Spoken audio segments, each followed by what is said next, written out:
This week on the podcast, I have Rick Prince. He is the founder of UESCA, a like endurance focused coaching certification organization. And Rick, I'm going to kind of introduce yourself and tell us a little bit about your background and where you come from.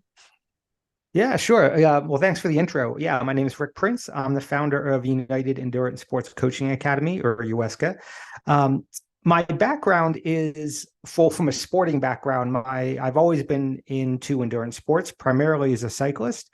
And then in college, I got burned out of cycling, so I went to running. I ran collegiate track and cross country, and then since then, I've just been sort of doing a little bit of biking, a little bit of running here and there. Nothing too crazy. Um, and I Fair. started UESCA, yeah, back in like 2014. It was a very soft launch. Started off as a side gig. I was primarily working as a personal trainer in New York City. That's my primary, sort of work background. Lived there for about 20 years. And then I just saw a need for, well, I should say the coaching industry is very similar to the fitness industry, that it's unregulated. And as a result, there's a lot of, we'll call it not so great trainers, not so great coaches. And just because you have a certification doesn't mean you're great either. But I just felt like the bar could be, needed to be risen a little bit. And that was the catalyst for starting UESCA, just to kind of get a little more science-based information out there to coaches.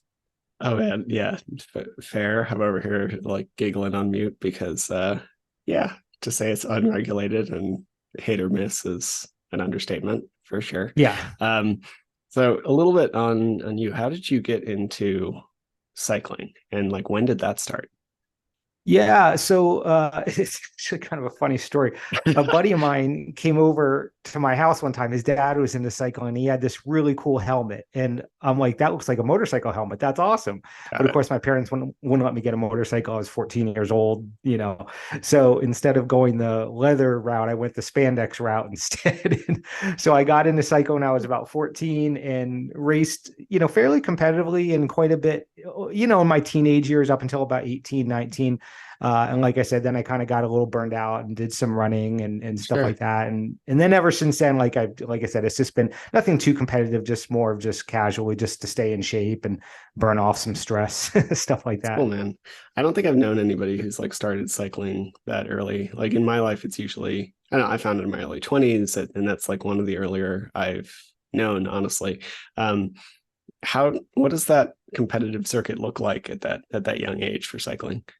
Yeah, well, at the time, road cycling was mostly road cycling. I did some mountain bike racing, but it was really, really big. Now it's almost non-existent, Mm, primarily I think because of, when I started racing, it was so 14. That was like 1988 to age myself. So, that was before cell phones, distracted driving, and all that kind of stuff. sure. And, Yeah.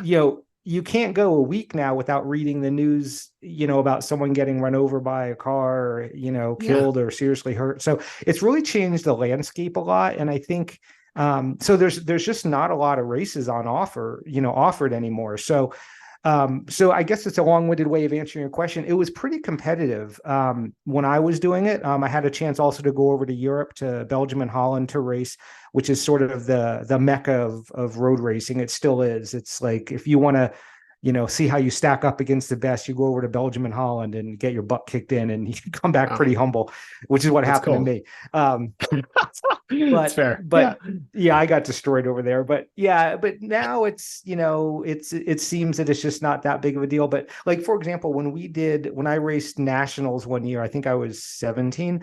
It was in Bear Mountain State Park in New York, and there were heats of 100, and I think it was heats of 100 junior riders, and there Oh were, wow. so 18 and under, and there were like 3 or 4 heats, and only the top 25 made it to the final heat.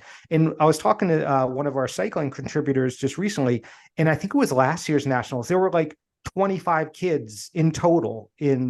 So it's Wow. seen a huge shift. I think, Lance Armstrong, before his sort of downfall, that really helped out road cycling a lot. Sure. And even though there's probably more really good Americans right now racing over in Europe professionally and doing really, really well.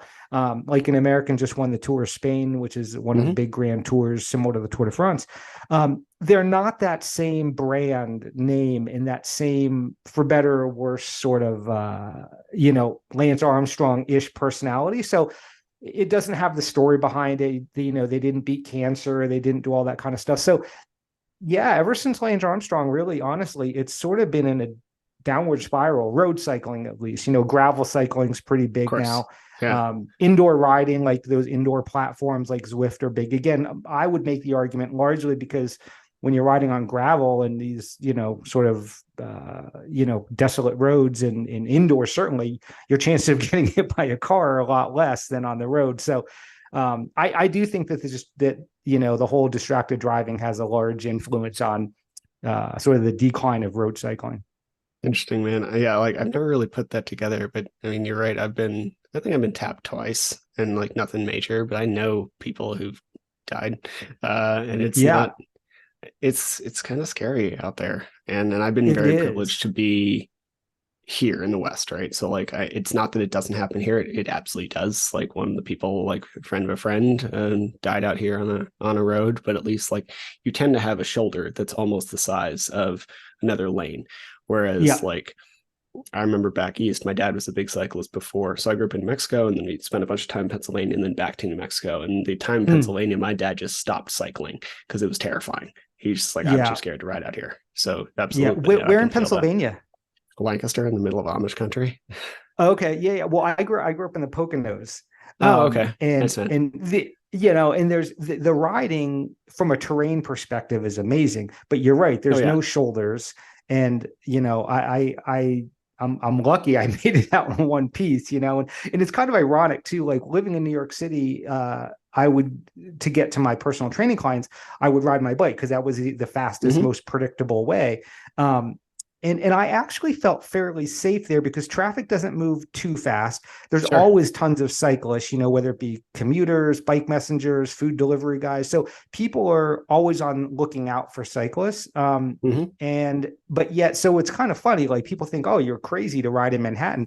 Actually, I felt quite safe there. Where I felt unsafe was getting out to where I am now, riding on the roads. Fortunately, there's a lot of bike paths where I am, but if you're not on a bike path, I definitely feel a little more worried, for lack of a better word, here than I did in New York City, which is kind of weird to say, actually. No, I hear you. It does feel kind of counterintuitive, but I've heard the same from a bunch of people. Like a few of my friends went to NYU, and Yeah, a couple of them like bike to bike to school literally every day. Like one dude almost yeah. took it as a challenge. Like he'd ride his fixie through the snow and the ice. Um, Oh, that's but funny. yeah, it was a move of 20-year-old whatever. but Yeah, yeah, but it's like they never felt all that concerned. And they said they had a couple of close calls, but it wasn't anything major. sure. Like my couple of taps, but it definitely wasn't like here. If you're going to get hit, you're going to get hit at 50 miles an hour, and like that's Right, really the exactly. big problem, right? Yeah, Yeah, 100%. So how yeah. did you make that shift from, you say you kind of got burnt out, that shift from cycling to collegiate track and cross country?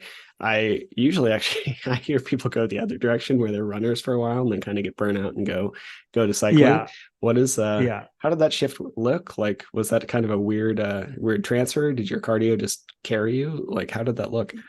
Yeah, I mean, kind of. The cardio, the engine was good, the legs were not. So I got injured a lot. I didn't know what I Sure. was doing. I spent half the year like in the pool doing like water jogging because I got a bunch of stress fractures. And Yeah. my track coach was very like old school, just run a lot, run hard. There was not a lot of science behind it, let's put it that way. I got fitter, Sure. and I enjoyed it. And honestly, I think, the thing with cycling, right, is you're on a bike, you can get flat tires in bike races. There's a lot of tactics, there's drafting. And one thing I really liked about running was that while in theory there are some tactics, but there's not a lot. It's basically just pacing and I you can get hurt, of course, but you're not going to get a flat tire. And so I kind of like the fact that there were less variables to deal with in running. I didn't really enjoy running track so much.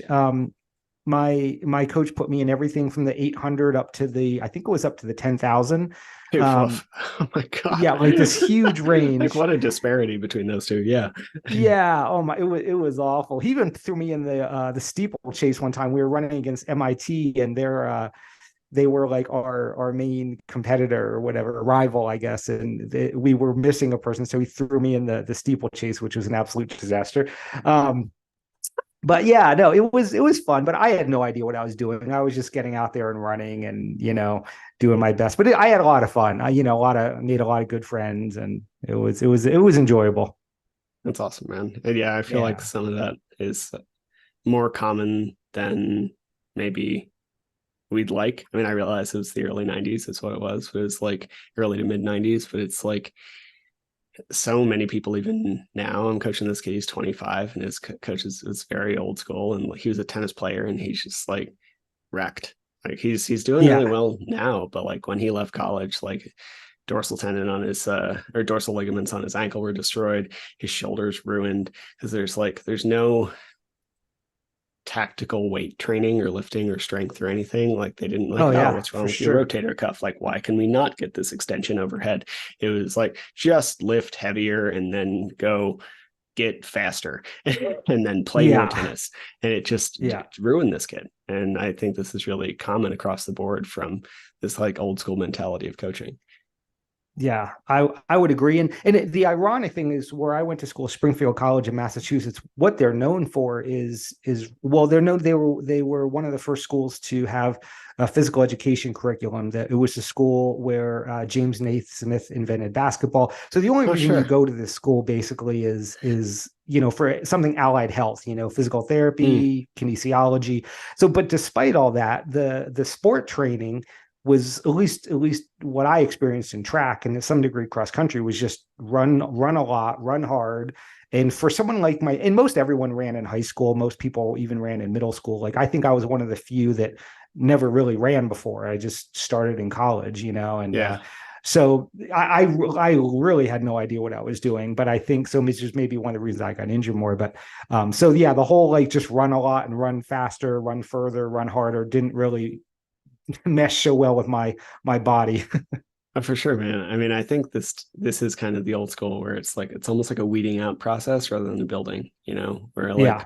oh, you're good in middle school, so you become good in high school. So we just like end up selecting from this like genetic pool who are lucky enough to do this sport well versus Yeah. like, well, sure, maybe you're going to get top of the podium, but maybe let's also build up the other dude that we decided is going to be on the team. Like I find that frustrating where it's not like we're not trying to take everybody and make them a better athlete or give them a good experience. It's almost like building for the program to some degree. And I realize like Mhm. you have to do that a little bit, but at the expense of a kid's health is not. I'm not a fan. Yeah. Yeah. No, I would agree. I would agree. So I mean, like some of this you see. I noticed you mentioned there's like no science behind the training in your like early to mid 90s, and that's kind of what I've noticed you hang the hat on for UESCA. So it's kind of leads into like how did UESCA get started? Like what made you decide that you wanted to create a new cert program? Yeah. Well, kind of as we were speaking about, my primary work history has been in the fitness industry, personal training, which again really mirrors the coaching industry.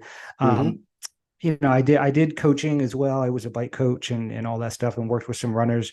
And yeah, and I realized that for as lacking as the fitness industry is, as far as what I view as good certifications or really quality stuff, the endurance sports coaching industry has almost nothing. And when I started looking at what was out there, you know um, the different certification programs, and I'm like, this stuff is just not great, for lack of a better word.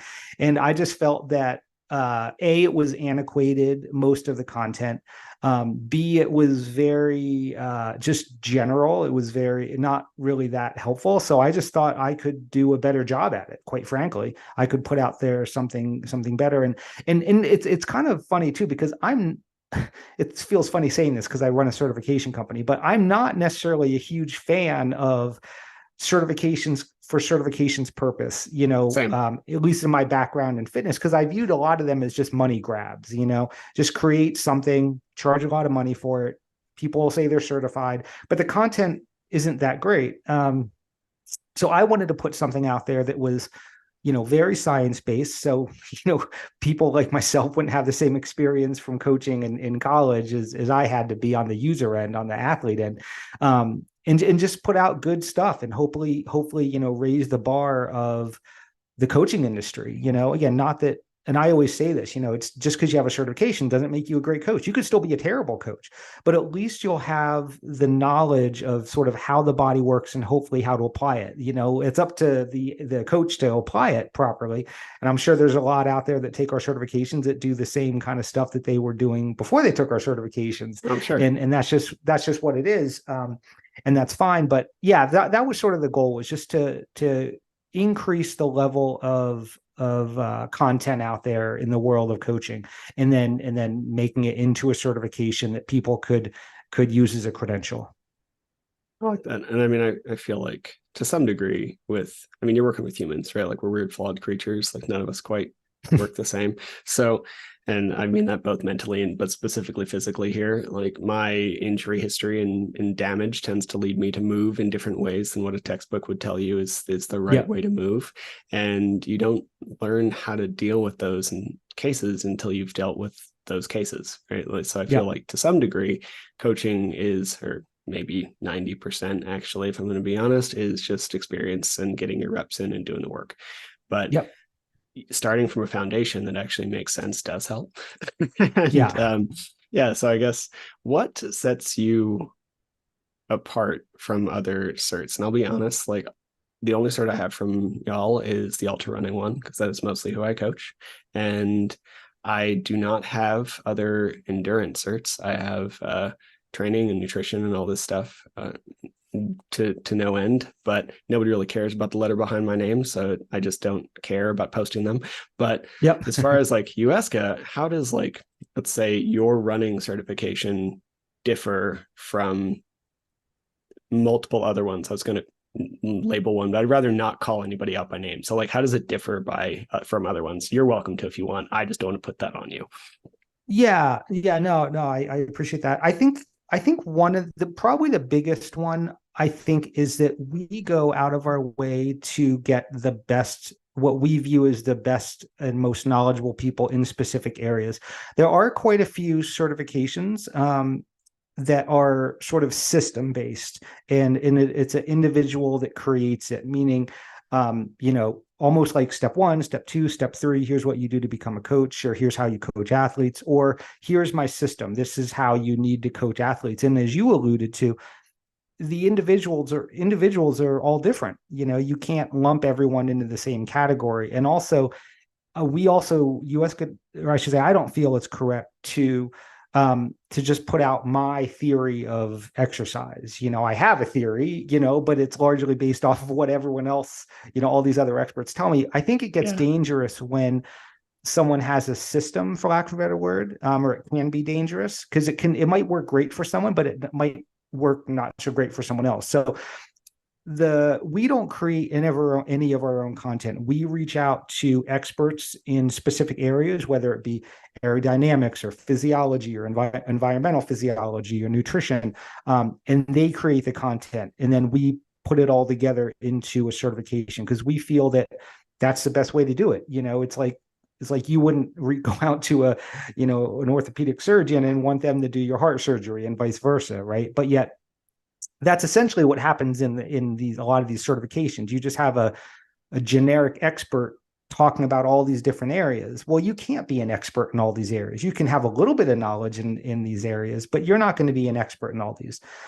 So my take on it is, if we're putting out a product, if someone's paying money for it, they deserve to have the best possible quality. And we feel the best way to do that is to get experts in each specific area to create the content. It makes a ton of sense. So, I mean, I guess like, God, there's a few different ways to take that. So one of the things I want to say, I agree completely on the like jamming people into a system thing. it always kind of worries me when there's like a method or a system or whatever associated with whatever. And I also realize that it's very good for marketing. If you have like Oh, of my course. whatever method, like it, Yeah, you can trademark it, you can whatever, and it makes you very easily searchable and sure. whatnot. But it often leads, not always. I've seen people that basically they use it for marketing and they're like, but we're not going to do that. But for the most part, it Right. leads to you jamming uh, thousands of people into something that's going to work for half of those people and either break or not help the other half. Right. So Right. I agree more. So if we look at again how this might differ from stuff like from other certs, since I don't have them, a lot of people listening to this won't. They're just looking at coaches who have them. Um, do other certifications just like have some human coaching everything from nutrition to strength to whatever, even though they don't really have an individual background in all of that? There is some of that for sure. A lot of it has to do with there are some out there that have, running technique, more form based Mm, type stuff. And there are some out there also that do have multiple contributors, but but a lot of those again are a little bit antiquated, in my opinion. And I think that, maybe the presenters aren't as accomplished or, science based also and evidence based, to really be providing great information. Again, that's not to say they're bad. sure.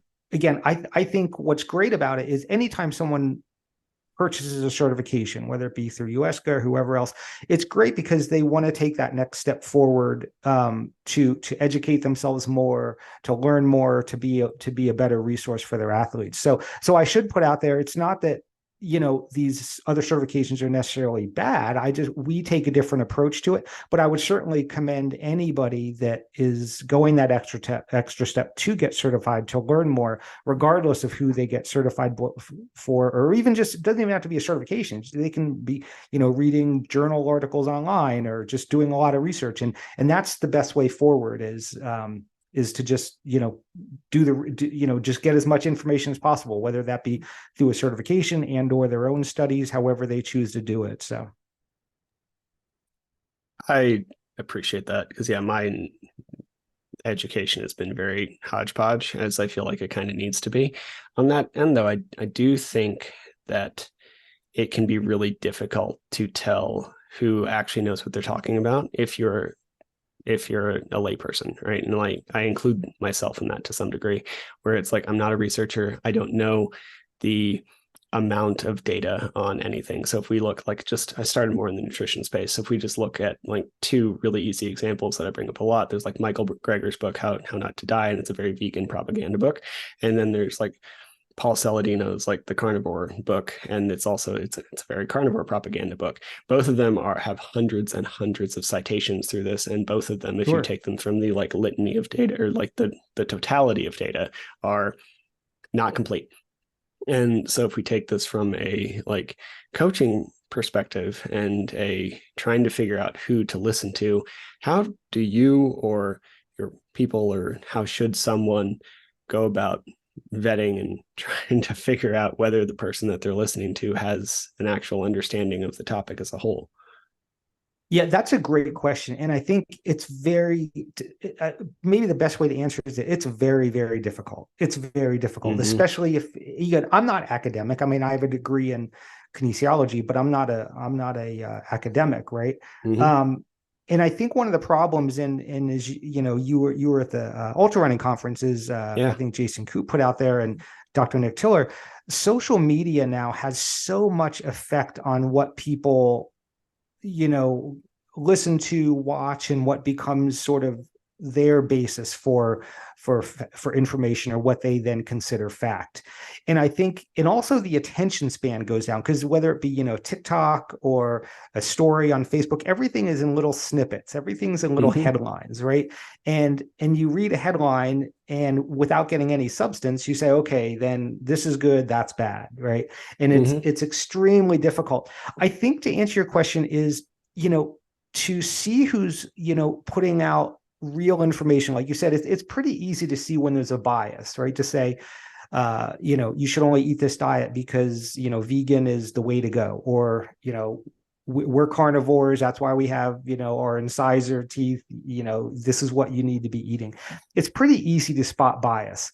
And, and again, I mean, we all have our own biases, right? But I think, one of the things you can do is go on a website like PubMed, PubMed, and then look to see who is putting out information on nutrition, or whatever field it is. And you don't have to read the entire thing. You can read the abstracts and just kind of see where they're leaning. But generally, I like to look at people who are in this space, have been in the space for a while, and ideally have published research, someone that's really in it, who, understands the methods of doing proper research. Again, that doesn't automatically make someone, right or wrong, but I think it shows you that those people have a little bit more open mind to, when it comes to information, and there's probably less bias involved.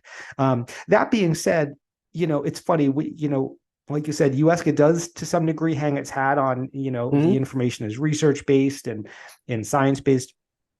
But I can look at any article and I can spin it however I want. I can cherry pick a little thing out of it and make it something completely different than what the authors actually wanted, right? So I think that's the other thing that people have to be aware of. Just because there's citations, you really, as an individual, you really have to read it yourself, because if you just say, well, hey, Will said this and he cited this article and therefore it's the truth, well, you might have just spun it that way, right? And so it is difficult. It is very difficult. But I would say, I will caution people. Oftentimes the loudest voice in the room is not the most factual.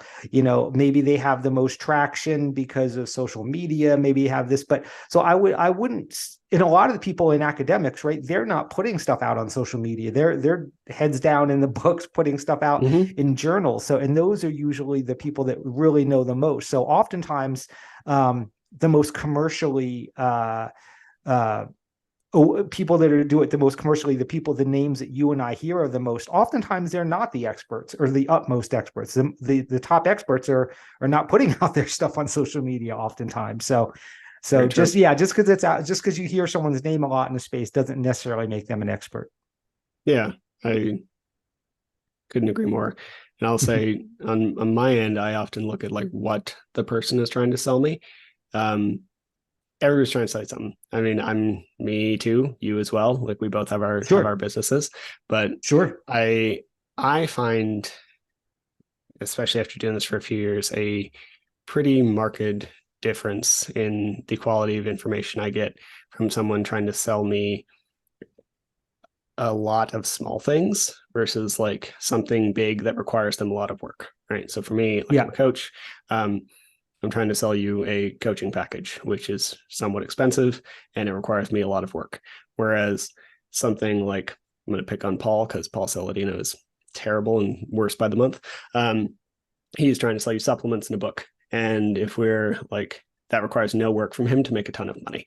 And usually if that is like the business model, that tends to lead to laziness or propaganda. And that's kind of why I really appreciate your research, that they're excited. They do bring in experts. Like Coop is, I mean, he's trained everybody from Carnassus to whatever for the past 20 years. And it is, he knows how to get results. And I feel like across the board, that's kind of what you're looking for. Someone who actually, especially in the coaching realm, someone who actually has a wide and current also space in the coaching realm. Yeah, no, I think you hit the nail on the head also with being current. Just because something was great 10 years ago doesn't necessarily make it great now.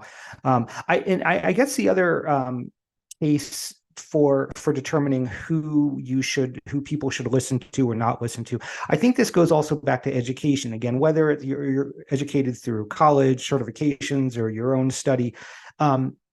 You can pick out the BS better then, because you'll know what is factual, what's not factual, or not. I mean, not all the time, but that way at least you'll be able to pick up on things when there's a little bit more of a bias, whether that be only eat meat or don't eat meat, or train this way or don't train that way. And as you know from our certifications, it's very rare that we put definitively do this or don't do that. There's a few cases, I think, in our certifications, but by and large, it's putting out the information on both sides of the topic, or just here's all the information about a particular thing.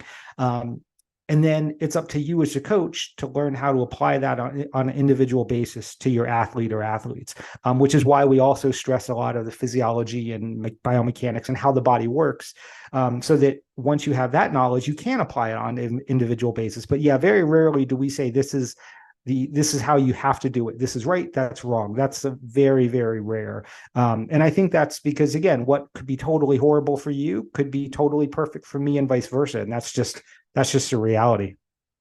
Yeah, I agree. I think overgeneralization is one of the larger problems in the coaching space, and probably in general, but like that's not my world. So if we look at, I have an NASM cert, and I'm happy to talk positives and negatives on them. It was a very good start. It got me in. It allows me to legally be a personal trainer in person, so that's sweet. But they still to this day teach that you really shouldn't, as of 2 years ago when I researched it, they teach that you shouldn't squat below 90 degrees, which like we know is not true if you have the control to do that. Problem is many people in the US do not. So if you're teaching to a certain, you're trying to generalize in the way that will keep everybody as safe as possible. You just tell people to not do that, because I think it's often easier, it's almost always easier rather, to say don't do something than to actually explain the deep nuance on something.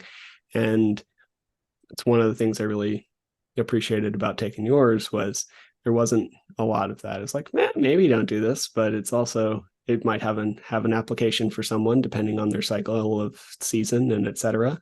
And I guess the lack of dictum I thought was really different, at least from the stuff I've taken for the most part. Yeah, I have an NASM CES certification, the corrective exercise specialist, and so yeah, I mean, some of it's great, some of it's not great. I mean, I guess the thing with that is always a little funky too, because you're always working in that gray area, right? Of what's physical therapy, what's when are you dealing with sort of a medical type based thing where you should be referring out, or what's the scope. But yeah, I mean, the squat's a perfect example, right? Because there's also the school of thought you should never have your knees over your feet, right? Like, because that puts too much stress on the patellar tendon. Well, in cycling, when you push down on the pedals from 12 o'clock to 3 o'clock, your knee is way over your foot. So when I was training very specific strength training for cycling, I specifically went out of my way to have my knee over my foot, because that's where the strain is. That's exactly the mechanics that you're using. But if you look at the position, also on the bike, you're never going, as they would say, ass to grass, you're never going a full range of motion. So I wouldn't do that, right? I would do, the range of motion. But yet if I was training someone for, posture, if someone was doing like powerlifting or something, you absolutely need to be doing that if they have the proper mechanics and inner core strength to be able to handle that. So yeah, I think I agree. I think there's a lot of things out there that people just generically say, do this, don't do that, because it's easy, versus really giving the science and the background, and then saying, look, if there's a use application for it, like I said, like cycling, why wouldn't I put my knees over my feet? It's because I'm straining my knees all the time. If you want to make that argument, for cycling. So why wouldn't I do that? It replicate the exact same mechanics and range of motion. So yeah, it's very difficult just to say, do this, don't do that. You really have to look at it on a well, for coaching, for a sports specific application. And you need to also look at it from an individual, like, can they squat with proper form? Maybe not. I don't know. And then let that decide what you do as far as range of motion. So yeah, it's interesting. That's why we don't do that often. Say, you should or shouldn't do this. It's really like, if you can, great. If you can't, great. But decide on an individual basis. Yeah, I agree. And like, you were a personal trainer forever. Like, you just developed this eye also, like, for like subtle shifts that are happening. Like, you get to figure out when like pronation is just, that's how their foot moves and it's fine, versus like, their ankle's caving in and they're about to shatter their ankle. And it just becomes this thing that you start to develop. It's same with like again, Coop's been doing this forever and he uses Training Peaks and he's like one of the better in the game. And if him talking about like what he sees from that data is like, I see that stuff. He sees it 1,000 times faster than I do. Yeah. And it's just this thing Yeah. you develop over time. Like you just have to get the Oh, for reps in. sure. So yeah, Yep. setting your basis so that you can get the reps in is I think what a cert's for personally. Yeah. And I think too, a lot of people will get a certification or they'll get a degree and they'll be like, they'll hang their hat on that and be like, I have whatever. And as you said, stuff changes every day. What was right tomorrow is not right today, as far, or it's Yeah, maybe it's absolutely. debunked today. So we always say, like the education journey never ends, whether you're in any Mm-hmm. field, right? It's not even specific to fitness or coaching, it's to any field, right? But especially I think with coaching, and with fitness, as new studies come out, and as more information comes out, it's important to stay on top of that because that's how you're going to give the best value and get the best results for your clients. Because, and it's not that providing the bad information today is incorrect. That's all you have. Maybe tomorrow it comes out that half the stuff that came out in that ultra running certification is incorrect, or Yeah, who knows. But you do the best with what you have now, but you always have to be educating yourself, in some way, shape, or form. absolutely. And like I update monthly, if we're going to be honest. Like things are constantly changing. It's just one of those, like you Yep. have to be constantly willing to learn. And I back to the current point, like I feel so many people hold or so many coaches who've had much higher success than most people I know, right? Will rely on data that they had success on back in the 90s. And Yeah. it just doesn't necessarily like it carries, but like it's a yes and a lot of the time. Yeah. And if we're not updating and adding to our past data, then I feel like we're inevitably gonna not get people the best results. Yeah. Yeah. And I would add to, and you see this all the time, I'm sure, when you go on coaching websites or personal training websites, Mm. it's always about how many races they've done, which races they've done, what my PR is, and there's this in the fitness world is how good do I look, right? Do I have a six pack abs? Do I, have 1% Can body verify. fat, I close more Yeah. sales in person if I'm leaner, which I don't like Yeah. that sentence, but it's true. It's true. It's true. And to some degree, if I say, hey, look, I won Western States, I won UTMB, I won all these things, I'd probably get more clients because so many athletes, potential,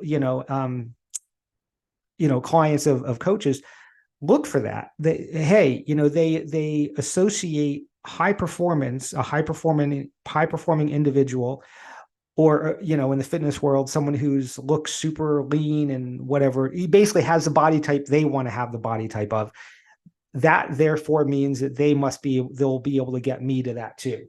That's one of the most erroneous things out there. Yeah. Do I think that it's helpful, of course, to actually do the sport that you're coaching in and have experience? 100%. But do Yeah, you have to absolutely. win Western States and UTMB to be a good coach?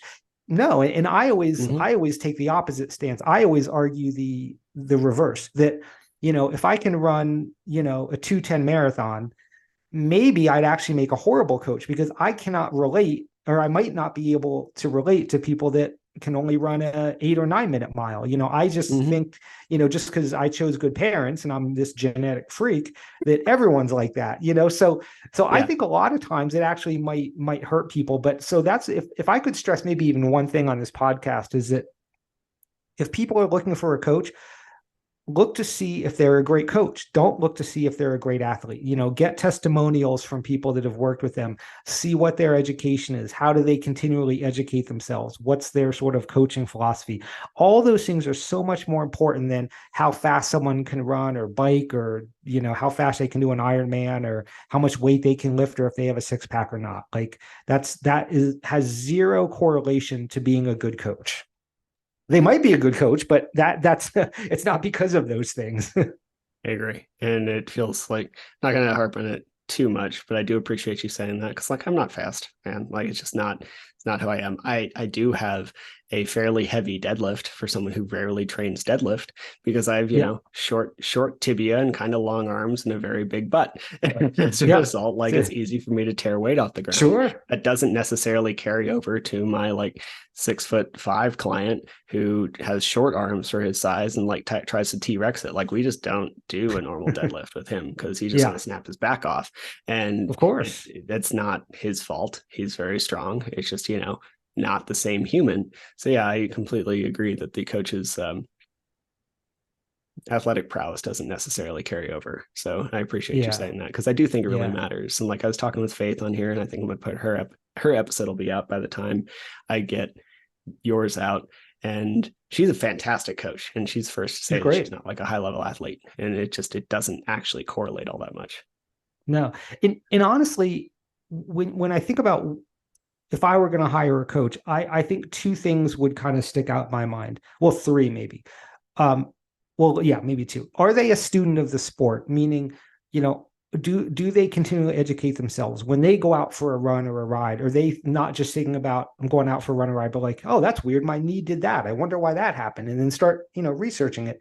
Um, so I think that's one. And two is just to really care about your athletes, to really want the best out of them. And it sounds weird that people would go into coaching or training and not do that. But I think for a lot of people, after a while, it just becomes all about the paycheck. I'm going to give everyone the same program.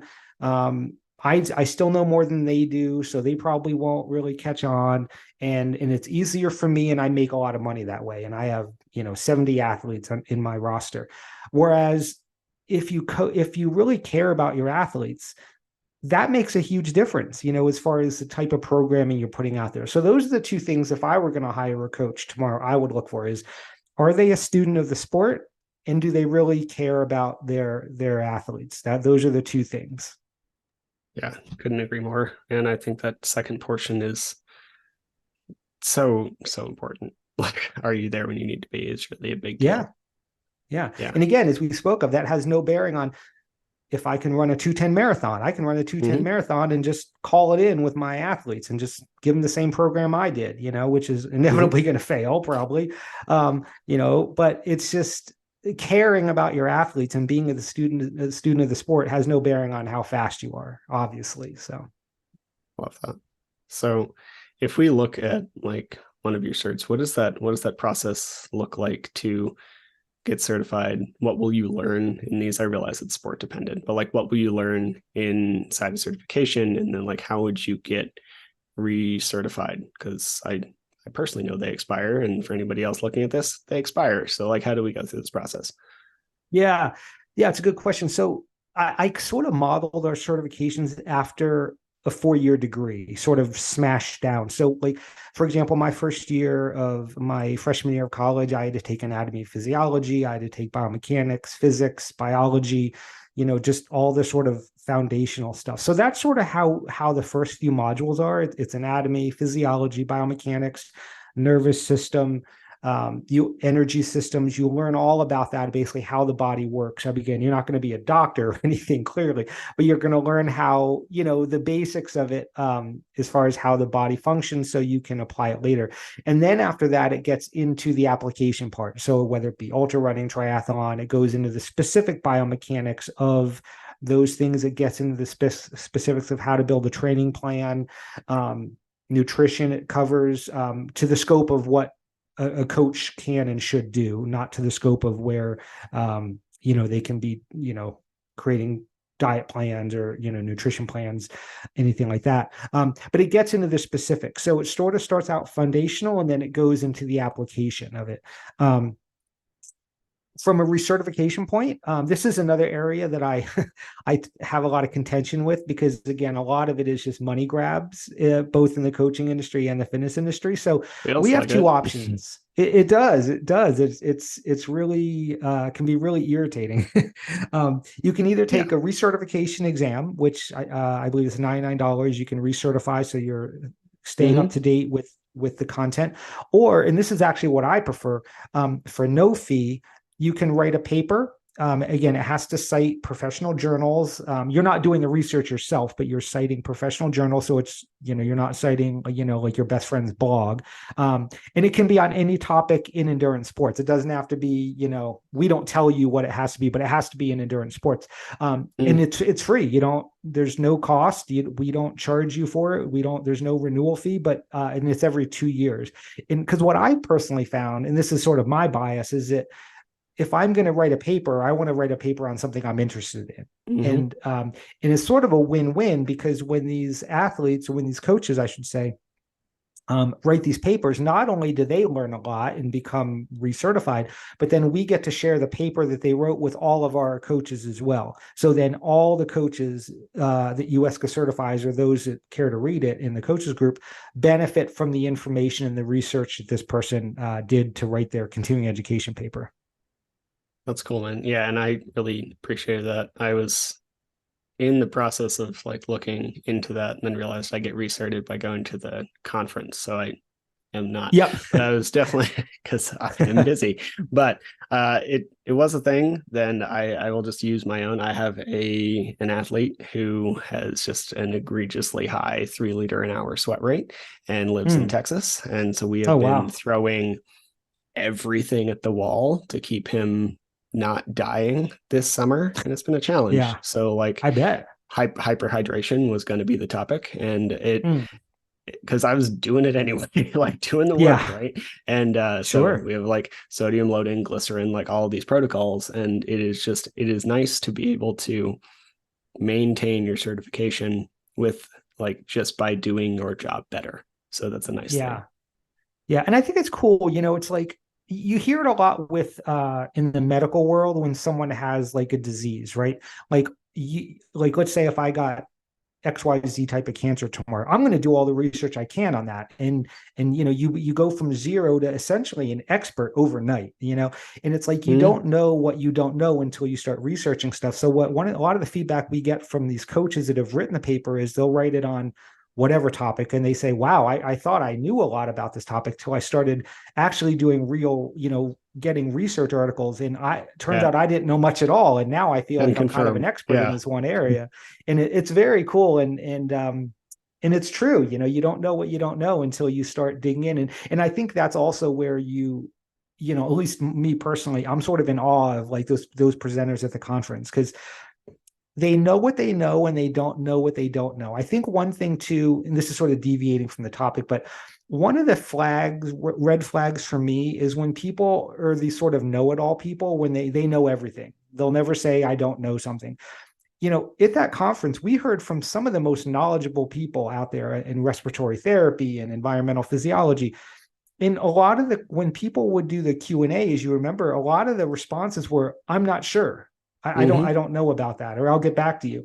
And I'm sure they probably knew more about that topic that they're saying they don't know a lot about than most people do. But because they weren't the experts, they didn't feel it was their place to say things. So the other thing I'll say when people are looking for a coach is, to not test them, but to see like, well, what is your expertise? And if they say everything, that's a red flag, like versus, say, this is what I know, this is what I can help you with. Other, I'll refer out, I would refer you to other people. That's that's what a professional coach does.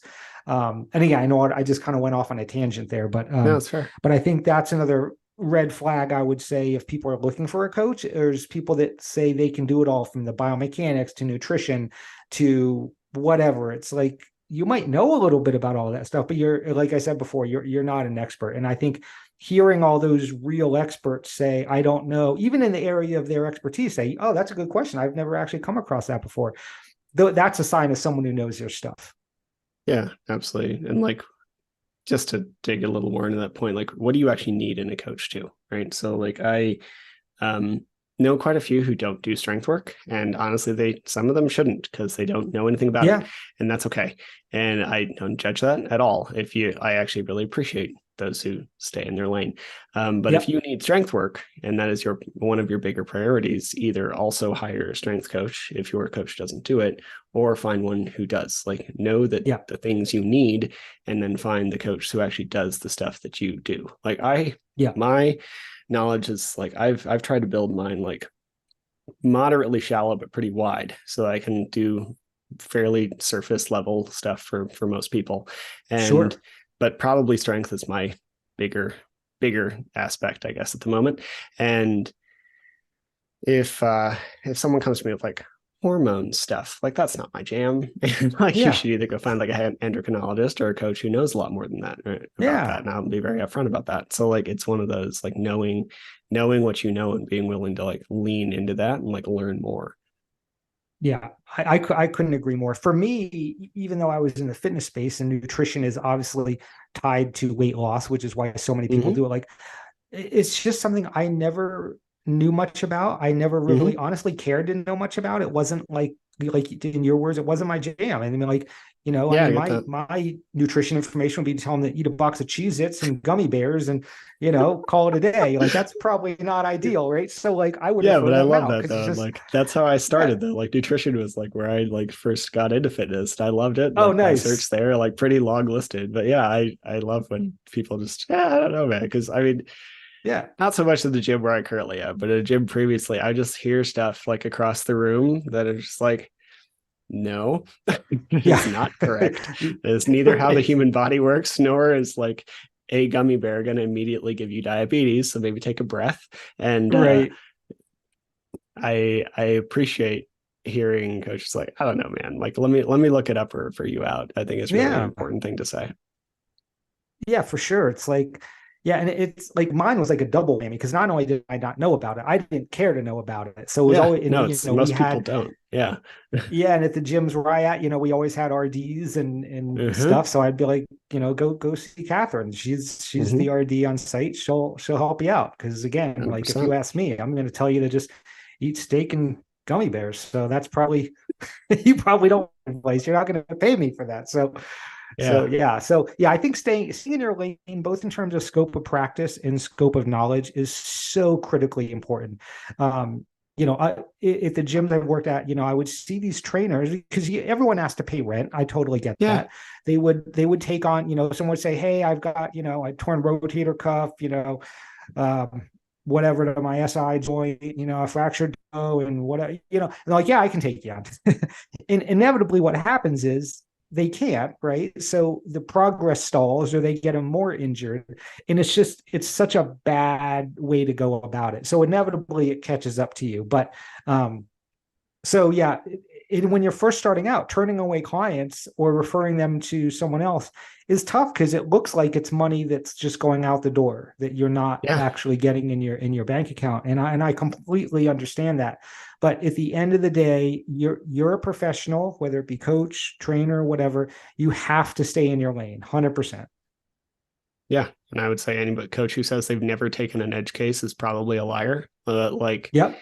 you gotta grow and adapt and not do that. And also probably have a Yep. system for if you still accidentally do that. Right. Like I've definitely um taken a couple and it resulted in a on my end voluntary refund where I'm just like, we're not a good fit. Like this just Yep. isn't the thing. You should go talk to this person, right? Like Yep. that's where that fits. And I think to some Yep. degree you need to be I realize financial place is tough sometimes, especially like you're not going to make anything as a trainer for the first couple months. It's just or years. It's just what it is. Yep. Um, Yep. but you have to have like the long term integrity aspect of it as well. Yeah.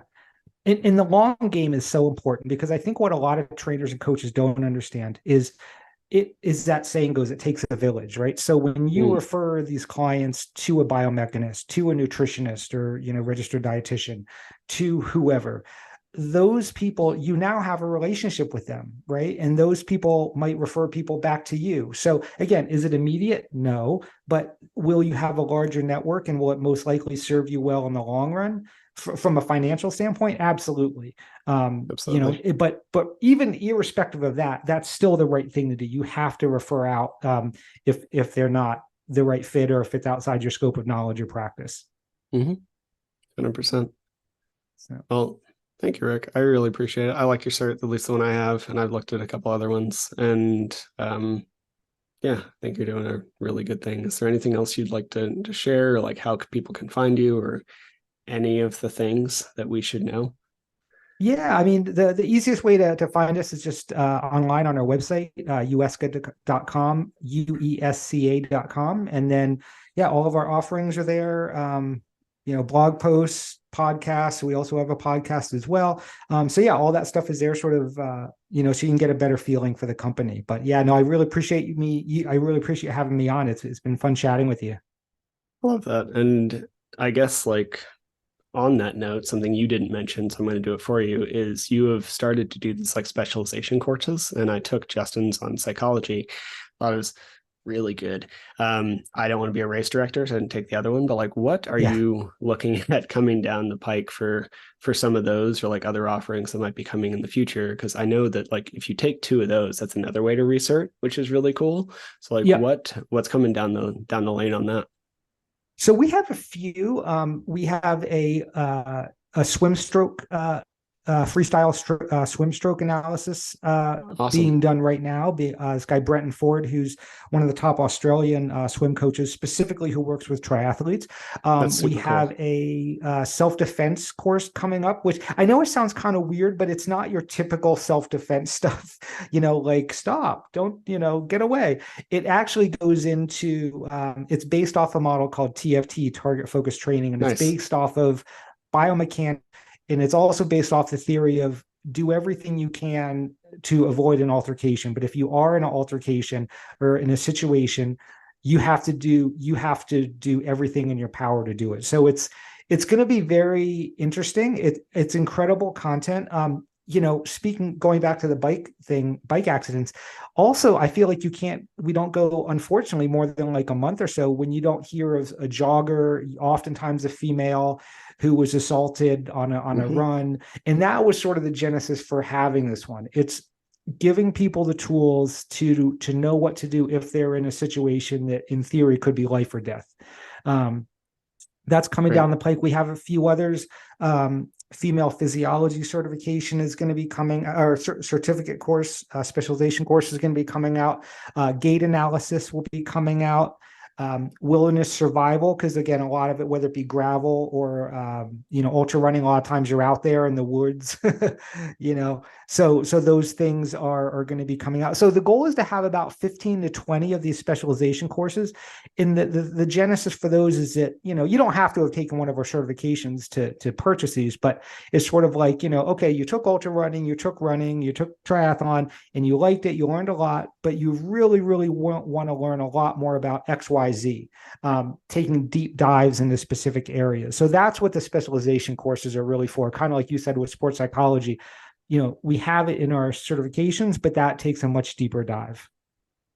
I yeah, love it. And all of those sound very worthwhile to be added to the sphere of coaching. So I think that's super cool. Yeah, yeah. I'm The stoked about gait analysis and a few other ones as well. So and the yeah, survival one I think would be very key. So yeah, yeah, man, it's awesome. yeah. So I did a podcast with Stephen Littlewood. He's the creator. He was actually at the conference. He's going to be the guy putting that together, does a lot of search and rescue Cool. stuff. And Yeah, I want again, to it's actually get him on incredible. here for sure. He seems Yeah, cool. it's incredible the amount of knowledge. He's such a great guy. The other and you'll appreciate this one, Will. The last certification that we are going to be doing is going to be a strength and conditioning certification for endurance sports athletes. So that's the last certification we're probably going to do. The rest will be mostly specialization courses. So that's sort of in development right now, actually, the strength and conditioning certification. Um, That's awesome, and man. that's being done by Lori Thompson, who is actually, I think she's like 4 or 5 months away from defending her PhD. But her background is also, she's an endurance athlete, but her background is primarily strength and conditioning and all that good Very, stuff. very cool, man. I love that. Yeah, yeah. Well, So cool well, stuff thank coming. Rex. I appreciate Thank it. you. Well, thanks so much. I will definitely link those in the show notes. Thank you for being here. And we'll have to do this again sometime. Definitely. Thanks for your time. I appreciate it. Anyways, thanks, man.